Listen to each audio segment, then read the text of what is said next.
آپ اپنی خانقاہ میں سلطان الاولیاء سیدنا عبد القادر جیلانی رضی اللہ تعالیٰ عنہ آرام فرما رہے ہیں اور محو خواب ہے، اور آپ کو سوتے ہوئے دیکھ کر کے ایک چور اندر داخل ہوا. مشہور ہے، اس چیز کو آپ نے سنا ہے. وہ چور آپ کا جبہ چرانے آیا تھا. سنا ہے کہ غوث پاک کا جبہ بڑا قیمتی ہوتا تھا، ایک بار چوری کر لے تو پھر پوری زندگی اس کی چل پڑے، کافی قیمتی ہوتا تھا. تو چور اندر داخل ہوا، ابھی وہ جبہ ہاتھ میں اٹھایا ہی تھا کہ دروازے پر دستک ہو گئی. تو غوث پاک رضی اللہ تعالیٰ عنہ نے آنکھیں کھولے بغیر کہا آ جائیے اندر. دروازہ کھولا، اندر آئے ایک صاحب. وہ کون تھے؟ حضرت خضر علیہ السلام. حضرت خضر علیہ السلام آئے اور کہا سیدی کس سے؟ حضرت شیخ عبد القادر جیلانی رضی اللہ تعالیٰ عنہ سے کہا بصرہ کے یا کسی شہر کے قطب کا انتقال ہو گیا، وہاں پر قطب اب کون ہوگا؟ یہ تعینات جو ہوتے ہیں، ہر شہر میں ایک قطب ہوتا ہے، اللہ کا ایک ولی ہوتا ہے.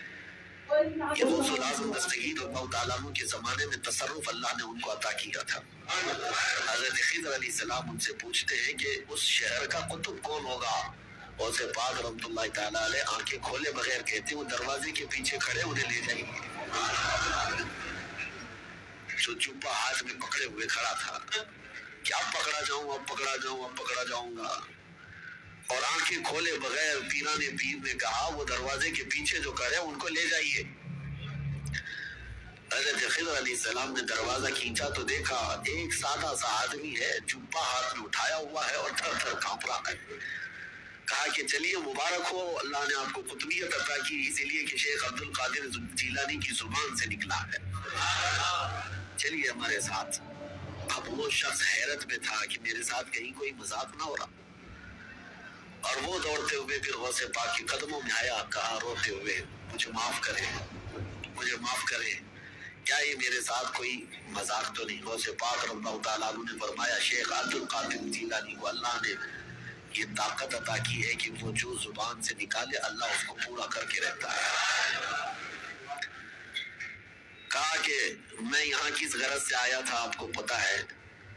میرے ہاتھ میں آپ کا اٹھایا ہوا جبہ تھا. غوث پاک رضی اللہ تعالیٰ عنہ نے فرمایا سب ہمیں پتا ہے، اور ہم چاہتے ہیں کہ تمہارے اس منصب کو، تمہاری اس ڈیوٹی کو بدل کر کے دوسری ڈیوٹی دے دی جائے.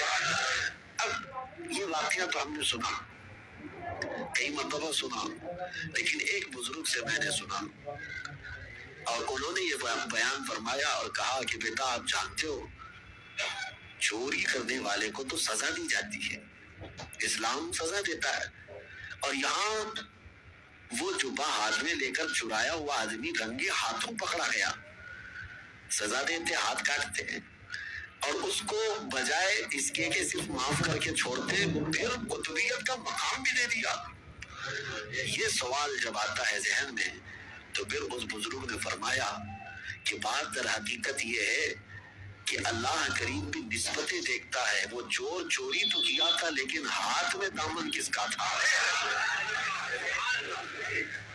ہاتھ میں کیا تھا؟ غوث پاک کا جبہ تھا. جبہ جو پکڑا تھا یہ نسبت نے اس کو، اس صحبت نے اس کو مقام قطبیت تک پہنچا دیا. اب میں آپ سے کہتا ہوں کہ غوث پاک کا جبہ پکڑے تو قطبیت کے مقام پر پہنچے، اور جو رسول اللہ کے قدموں پر جان دے اسے رب ذوالجلال غوثیت کے مقام پر پہنچاتا ہے.